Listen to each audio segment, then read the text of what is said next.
Lily Donaldson has always been that girl, long before Taylor Swift entered the picture. So for Lily's 39th birthday, I want to pause and talk about her. Not as a theory or an accessory to someone else's story, but as a person with a full life and identity of her own. Because if you only know Lily through rumors or Taylor Swift sightings, you're missing such a beautiful, intelligent soul.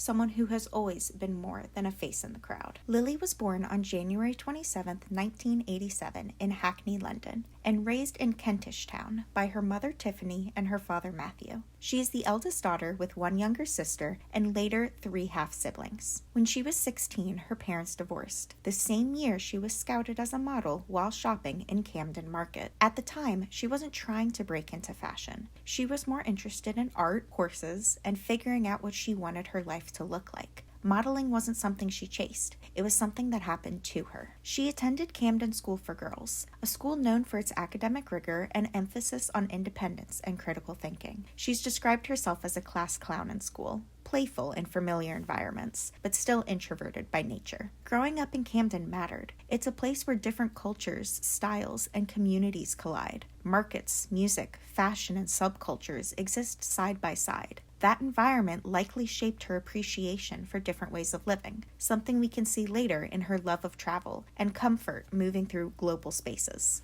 Lily grew up around creativity, but not in a way that handed her a career. Her father, Matthew Donaldson, is a well-known photographer. Creativity runs in her family. Both of her grandfathers worked in the arts, and her great-uncle is Mick Fleetwood of Fleetwood Mac. But Lily's modeling career wasn't orchestrated or inherited. She wasn't groomed for the industry. She was scouted by chance, and once she entered fashion, she largely navigated it on her own. Her success came from how the industry responded to her, not from her last name. After her parents divorced, Lily's mother chose a very different path, moving to a farm and building a quieter life. That contrast between a creative, image-driven world and a private, rooted one became a steady through line in Lily's life. It gave her something many people who enter fame young never get: balance. Lily didn't become a supermodel by following the typical path. She became one because she was different in a way the fashion world couldn't ignore. From the beginning, the industry recognized her as something rare. She had a striking, angular face, but there was softness too. Ethereal without being fragile, timeless without feeling distant. She could sell a fantasy while still feeling real, and that combination made her incredibly valuable. She was scouted at 16, and within a year, she landed a British Vogue cover.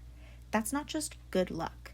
That's the industry saying, watch her. What set Lily apart was her range. She could do high fashion and couture, then pivot into commercial work without losing credibility. She could walk elite runways, front major campaigns, and still feel at home in editorial. Most models get boxed into one category early on. Lily didn't. Designers trusted her everywhere. By the mid-2000s, she wasn't just working, she was being celebrated. Vogue, both British and American, positioned her as one of the defining models of the times. She became a part of how the era looked.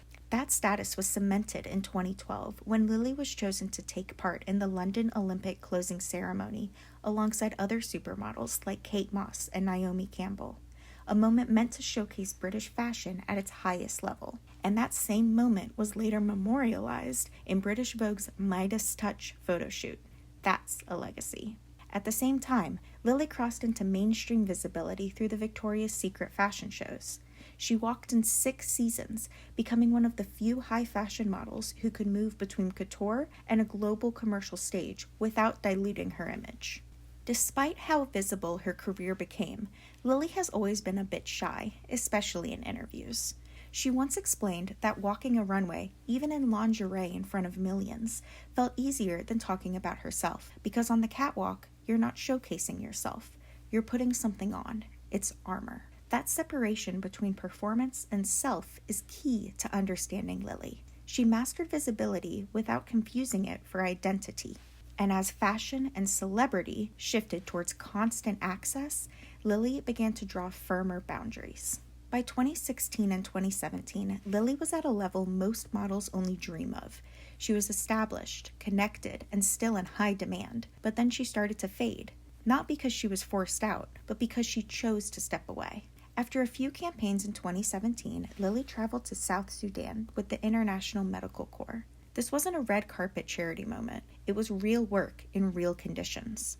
Her uncle Mick Fleetwood would later say she retired from modeling in 2017. Then, after a runway for Burberry, she was almost gone from the public and fashion world by 2018. This wasn't a career decline. It was a choice. In the fall of 2019, Lily went back to Africa, this time to Ethiopia. She helped lead a photography camp at a refugee camp, teaching children how to tell their own stories through photography. And she didn't stop there. She made sure the work had a lasting impact. In 2023, those children's photographs would be published and presented as a United Nations exhibit in New York, a project that turned into a book, with all proceeds supporting the refugees and that village. So when you look at the timeline, the height of her career, the sudden withdrawal, the shift into humanitarian work, it starts to feel like a pattern. And honestly, that's one of the reasons I'm so drawn to her, because she didn't just walk away from the spotlight, she walked towards something else.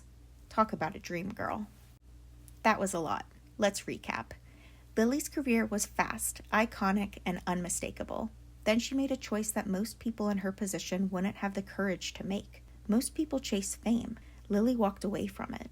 From 2003 to 2011, she was defining an era. But in 2011, a major horseback riding accident changed her outlook. When she returned, the fashion world had shifted into a new era.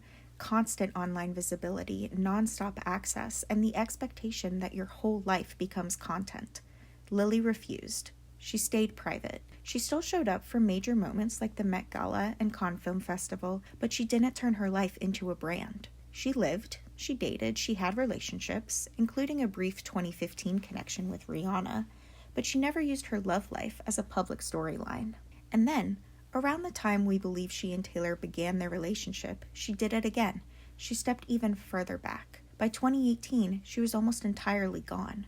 Not because she was forgotten, but because she chose to be unseen.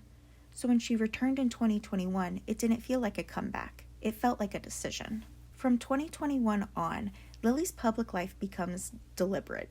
She begins to show up again, but not randomly. She shows up in specific moments. Right as the re-records kick off, the sightings start again. A pap walk, a runway, a few carefully placed public appearances.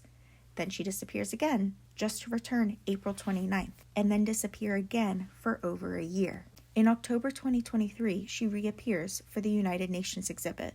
And then just a few weeks later, she's in Argentina for the Eras Tour, the weekend of Reputation's anniversary, and the first Karma is the Guy on the Chiefs. Another deliberate appearance. Another reminder she can be seen when she wants to be.